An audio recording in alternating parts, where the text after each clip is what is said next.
All right, scholars, we are at the quiz portion of this week's lessons.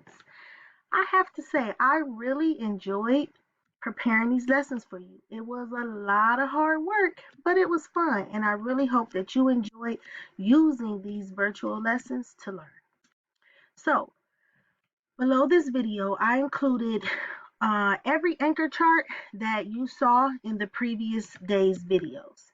Then I also included one new anchor chart that should help you. It gives you some really important definitions and notes to remember as you proceed through this geometry unit.